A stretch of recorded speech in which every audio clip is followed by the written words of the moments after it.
Jason. Yes, Chew. Better chance where they do nothing in free agency, and I don't mean a 𝘃𝑗𝙃 or a Max Crosby, but some kind of splash. Better chance where they do nothing, receiver or D-line? Ooh, D-line. Only because, and look, 𝘃𝑗𝙀𝙀 could be playing misdirection games, but when he spoke after the season, and as I've learned firsthand, you can't always take what he says at face value, but he sure sounded like a guy, and they fired the defensive line coach. He sure sounded to me like a guy who thinks that there's enough talent there, and they just struggled to convert from 3-4 to 4-3, and that they're going to be fine in year two. I mean, do I think he adds a guy or two in the draft? Probably, but I think all the big names are not likely to end up in Green Bay. Now, I keep bringing up this guy that 𝘃𝑗𝙀𝙀 brought up to us, who's a free agent from Dallas, defensive tackle. He kind of fits the suit of a guy who was not a first-round pick, has not really broken out as of yet, and could be on the cusp of really having like a big breakthrough season, like Zadarius Smith frankly did, right? Remember Zadarius Smith came over from Baltimore. He had 8.5 sacks his last year with the Ravens, and then he had 13.5 with the Packers, and was crucial to them making the NFC Championship game in LaFleur's first season. The guy's name is Oso Odighizuwa, which I know if they do sign him, Chewy will have a lot of fun pronouncing that on a regular basis. But I'm not saying that they're going to sign him just because 𝘃𝑗𝙀𝙀's buddy Todd Archer thinks they might. Todd Archer is the 𝘃𝑗𝙀𝙀 of the Cowboys beat. But that's the type of player, and they don't feel like big splashes at the time. Like, you kind of thought that Xavier McKinney was good when they signed him, but, he played for the Giants. It's not like he'd been this, superstar with them. And then you look at what he did last year, like that is, talk about being typecast, George Costanza. That's 𝘃𝑗𝙀𝙀. Those are the types of signings he makes. Like when people bring up the idea of trading for Myles Garrett or trading for Max Crosby, if you brought it up in 𝘃𝑗𝙀𝙀's garage, standing next to his beer fridge with him, it'd be really cold right now, by the way. And why is it that when it gets bitterly, bitterly cold, your fridge actually does not keep things cold? Have you noticed that in the freezer? If you have one in your garage? The idea that 𝘃𝑗𝙀𝙀's going to take a big swing on a 𝑡. 𝐻IGGINS, there's no evidence of that. When he was talking about making trades for players, the best one he could come up with was the trade for Favre, almost 35 years ago now. Like, Ted didn't do it, and neither does 𝘃𝑗𝙀𝙀. So I think those types of guys are the ones, if you're scouring Pro Football Focus's top 100 free agents, those are the type of guys to keep an eye on. Non-first-round picks, haven't really broken out yet, are going to get paid, but not like crazy big money, and guys that their best football is ahead of them because they're still in their early to mid-20s. Is that also true at wide receiver? While everybody is fantasy booking a Devontae Adams-Packers reunion, they'd be more likely to grab somebody like Christian Kirk, who did have a breakout, but he's still in his 20s, or Chris Godwin, who is still in his 20s and a little bit younger. They're in their 20s, but how far into their 20s? So, I feel like Chris Godwin's 29, Christian Kirk is 28. Yeah, don't those guys, if you're using the 𝘃𝑗𝙀𝙀 theorem, don't those guys still feel a little bit older to you? Like, obviously not as old as Godwin does. Yeah.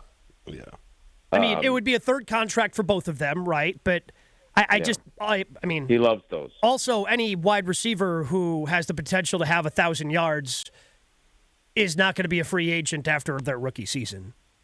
Like, teams just tend to sign those guys. Their rookie contract, you mean? Yeah, like when they're coming off their rookie contract, like if they've got potential and they're about to break out, it feels like teams are just going to lock those guys up to contracts, and you're not going to see guys that are coming off the rookie contract in free agency that are really worth anything at that position. Yeah, I said to Strofe, he and Kyle Wallace were handling Sunday Karma on Sunday, and the argument that I made for Adams and what I told Strofe is that this week I'm waiting to find out if 𝘂𝘃's going to talk to us before he goes, because I'm not going to Indianapolis for the scouting combine, because some years he's done that, and then others he just talks to who goes there. And I think 𝘃𝘃 could be the tipping point because he's not going to the combine now. Wow. ESPN only allows them to go to one or the other, and the combine used to be it was the carnival that kicked off the traveling circus that is the NFL season. Like I went for 20 plus straight years because it was so critical. Like every coach, every agent, every general manager, all the assistant coach staffs, all the scouting staffs were all there. Like it was the epicenter of the NFL. And now you've got, I think Sean McVay was the trendsetter, but then so many coaching staffs have followed suit, including Matt LaFleur and his staff, that they don't go at all. I still don't get that. Like, what are they now, $15 billion industry?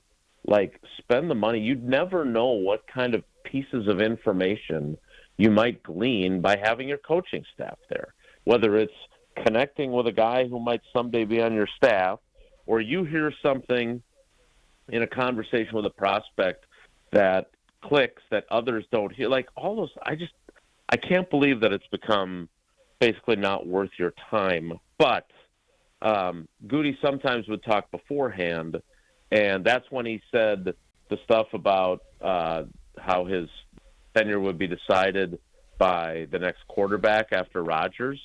That was the year going into the 19 draft when they were going to take Drew Lock at 12 instead of Rashawn Gary.